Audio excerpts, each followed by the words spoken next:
حافظ عبد الرحمن بن محمد ظفر اقبال، ہاں جی موٹر سائیکل والے۔ اب محترم جناب قاری بلال ربانی صاحب کو میں قبل اس کے مختصر خطاب کے لیے ہاں جی دعوت دوں تو اصل بات یہ ہے کہ یہ لمبا چوڑا پروگرام نہیں ہے۔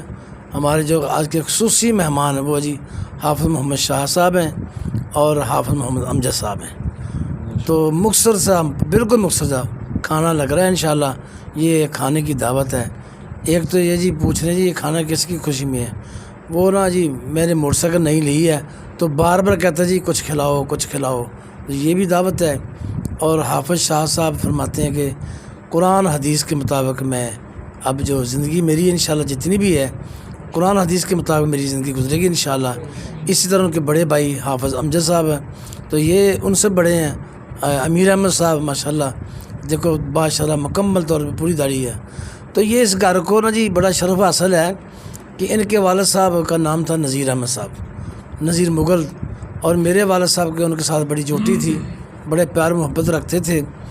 ہمارے گاؤں میں سب سے زیادہ اگر کسی کے خاندان میں قرآن کے حافظ کی لڑی ہے نا تو وہ صرف اور صرف یہی گھر ہے۔ 3 قرآن کے حافظ ہیں اس گھر میں، ایک حافظ شاہد، ایک حافظ اشرف، ایک حافظ امجد، یہ 3 ہیں نا۔ تو بھائی یہ 6 ہیں۔ نذیر صاحب کے جو بیٹے ہیں اللہ تعالیٰ ان کو جنت عطا فرمائے، ان کے بیٹے 6 ہیں ماشاءاللہ۔ سب سے بڑے بھائی اسلم تھے، وہ ولی اللہ تھے اللہ کے، ہاں جی دین کا کام بڑا کیا ہے، مسجد کو ماشاءاللہ انہوں نے بڑا کام کیا ہے۔ تو اسی خوشی کے ساتھ ہم نے یہ نا آج کا کھانا یہ چھوٹی سی دعوت رکھی ہے، کیونکہ نبی علیہ الصلوۃ والسلام بھی جب کسی کو تبلیغ کرتے، دعوت دیتے، کھانا کھلاتے، کھانا کھلانے کے بعد کیا کرتے تھے ماشاءاللہ، یہی کہتے تھے او لوگو لا الہ الا اللہ، ہاں جی محمد رسول اللہ کلمہ کہتے پڑھیں اور مسلمان ہو جائیں۔ تو الحمدللہ مسلمان تو ہیں ہم ساری۔ تو اس وقت ہمارے درمیان میں سب سے بڑی یہ شخصیت جو ہمارے دل میں بیٹھی ہوئی ہے نا، ہاں جی تو یہ لفظ کہنا پڑتا ہے ہمیں، اس کے اوپر غصہ نہیں کرنا چاہیے۔ ہمارے محسن نام بھی محسن ہے، ویسے بھی محسن ہمارے، اور ہر کام میں آگے ہیں الحمدللہ۔ کسی دین کے لیے کہہ دیں، دروازوں کے لیے کہہ دیں، مسجد کے لیے کہہ دیں تو سب سے بڑھ کر ہے جی تعاون کے لیے۔ وہ بھائی ہمارے محسن انجینئر صاحب ہیں، وہ سابقہ قادیانی مرزئی ہیں۔ اللہ نے اتنی ماشاءاللہ ان کو جرت دی، اتنی ہمت دی، توفیق دے دی کہ یہ مرزیت سے طائب ہو کر کے مسلمان ہوئے ہیں۔ وہ محسن بھائی ہیں۔ اے یار تھوڑا سا کیمرہ پھیرنا ذرا، ہاں جی فوکس کرو محسن بھائی کی طرف۔ یہ اپنا محسن بھائی بیٹھے ہوئے ہیں، یہ سابقہ قادیانی، اس کے والد صاحب بھی، اس کی والدہ بھی، اس کے بہنیں بھی، اس کے بھائی بھی، پورے کا پورا خاندان الحمدللہ یہاں اس 109 ورکشاپ میں مسلمان ہوئے تھے۔ اس وقت جب انہوں نے عمرہ کیا تھا تو یہاں ختم نبوت کے نعرے بھی لگے تھے، کھجوریں بھی دی گئی، زمزم کا پانی بھی تقسیم کیا گیا۔ تو الحمدللہ یہ محنت ہے، یہ کوشش ہے، ہاں جی اللہ سے دعا ہے کہ اللہ کی ذات ہاں جی ان کو مزید استقامت فی دین عطا فرمائے۔ اور بھائی شاہ صاحب جو ہیں، بھائی امجد صاحب جو ہیں ماشاءاللہ یہ قرآن کے حافظ ہیں، اور ماشاءاللہ حافظ شاہ صاحب کو تو ابھی کلام جی بھی یاد ہے الحمدللہ، ایسی کوئی بات نہیں ہے، تراویح پڑھاتے ہیں، اللہ کا لاکھ لاکھ شکر ہے۔ تو اسی لیے ہم نے یہ نا چھوٹی سی دعوت رکھی ہے، چلیں کھانا کھا لیتے ہیں تو پھر دعا بھی کرتے ہیں انشاءاللہ۔ اب میں جی حافظ شاہ صاحب سے 1 منٹ کے لیے ہاں جی یہ اظہار خیال کرنے کے لیے دیتا ہوں کہ ماشاءاللہ آپ کو یہ کیسا مسلک لگا ہے حدیث اور کیسی یہ دعوت ہے ہماری، ہاں جی اس کے اوپر تھوڑا سا نا روشنی ڈال دیں۔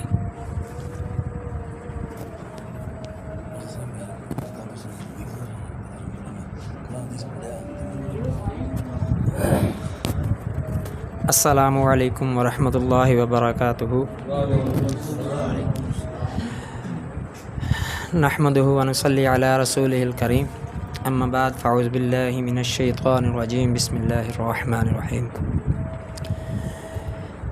جی الحمدللہ اللہ کا لاکھ لاکھ شکر ہے کہ میں پہلے بہت سی پیچھے جو زندگی گزری ہے میری، میں بھی اولیاء کرام کو جو یعنی کہ لوگ ہیں جس طرح مانتے تھے میں بھی ان کو مانتا تھا، ویسے ہی ہمارے سنی لوگ یا دوسرے تیسرے۔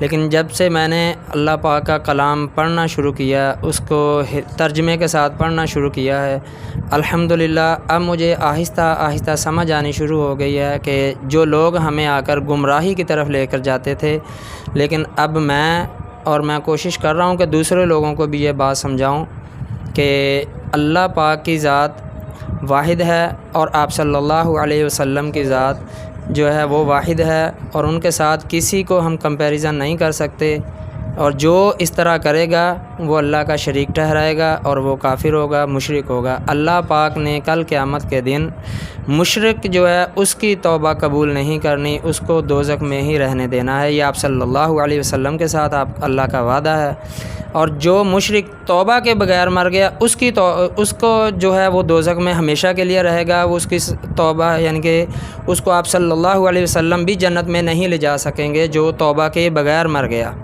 اور جس کو اللہ نے توفیق دے دی اور جس نے کوشش کی، توفیق بھی اللہ نے اسی کو دینی ہے جس نے کوشش کرنی ہے ہدایت کی۔ اللہ نے ہدایت اس کو دینی ہے۔ یہ قرآن میں اللہ کا وعدہ بھی ہے اور فیصلہ بھی ہے کہ میں اس قوم کی کبھی حالت نہیں بدلتا جو قوم خود اپنے یعنی کہ حالات نہیں بدلنا چاہتی۔ اس وجہ سے میں نے تو الحمدللہ کوشش کی، قرآن کو سمجھنا شروع کیا، تو اللہ پاک کا شکر ہے، اللہ پاک کا کرم ہے، اللہ کا فضل ہے کہ اللہ پاک نے مجھے سیدھا راستہ دیا۔ اور اب میں انشاءاللہ تعالی آگے والی جو زندگی ہے اس میں اپنے دوستوں کے ساتھ اس بات کا ضرور تذکرہ کرتا رہوں گا اور اپنے دوستوں کو سمجھاؤں گا کہ جو لوگ ہماری طرف آتے ہیں ہمیں بیان کرنے کے لیے، ہمیں سنانے کے لیے، ان کی باتیں ضرور سنیں، لیکن ان کو سننے کے بعد قرآن اور حدیث اور آپ صلی اللہ علیہ وسلم کی زندگی کے ساتھ کمپیریزن کریں۔ اگر وہ ان سے ملتی جلتی ہیں تو ان پہ عمل کریں، ورنہ ان کو اگنور کر دیں اور ان سے اللہ سے توبہ طائب کریں۔ جی الحمدللہ۔ مسلک اہل حدیث مسلک اہل حدیث سچ اور الحمدللہ مسلک اہل حدیث جو ہے وہ حق ہے، سچ ہے۔ ان کے یعنی کہ جو بھی وہ نماز جس طرح پڑھتے ہیں الحمدللہ، جو ان کا دین کی طرف کام ہے، جہاد کی ہے، ان کی ترغیبات ہیں، وہ الحمدللہ قرآن اور سنت میں بالکل واضح ہیں۔ اللہ پاک ہمیں ثابت قدم رہنے کی توفیق عطا فرمائے۔ جزاک اللہ۔ امیر احمد آپ کہہ رہے کہ یہ چھوٹا بھائی ہے۔ السلام علیکم ورحمۃ اللہ وبرکاتہ۔ الحمدللہ یہ میری والدین کی دعاؤں کا صلہ ہے۔ وہ ہمیں اکثر ہدایت کیا کرتے تھے، بیٹا نماز پڑھو، بیٹا نماز پڑھا کرو۔ ہم کتراتے تھے۔ میرا پورا خاندان تقریباً بریلوی تھا۔ پہلی شاخ جو ہے وہ میرے بڑے بھائی اور میں تھے جو علیحدہ ہو کے اس سمت آئی۔ اللہ کا قرآن ترجمے کے ساتھ پڑھا۔ یہ کسی نے دعوت نہیں دی، کوئی یہ نہ سمجھے کہ ہمیں کسی نے جو ہے نا کھینچ کے لایا یا ہمیں کوئی بتایا کہ آپ ادھر مسلک اہل حدیث۔ میں واعتصموا بحبل اللہ جميعا ولا تفرقوا پہ جو ہے نا وہ یقین رکھتا ہوں۔ جس نے قرآن کی ایک آیت کو ٹھکرایا اس نے پورے قرآن کو ٹھکرایا۔ جس نے قرآن اور حدیث، خود بخود ہی انسان اہل حدیث ہو جاتا ہے جب وہ حدیث اور سنت پہ عمل کرنا شروع ہو جاتا ہے۔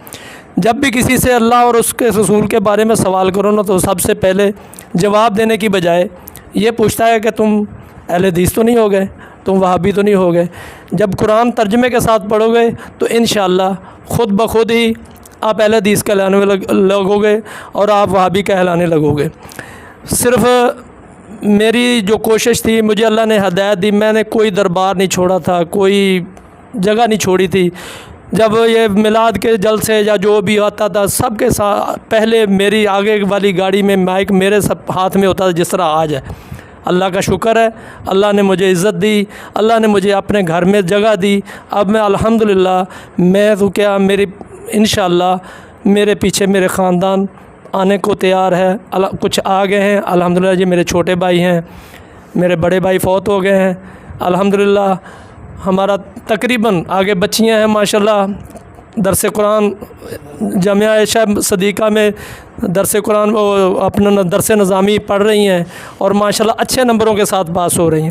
میری دعا ہے اور میں ساتھیوں کو بھی کہوں گا کہ دعا کریں میرے لیے اور میرے خاندان کے لیے کہ اللہ سب کو ہدایت عطا فرمائے، اور جو بھی ساتھی شرک کی طرف مائل ہیں اللہ ان کو بھی ہدایت عطا فرمائے۔ وما علیہ الا البلاغ۔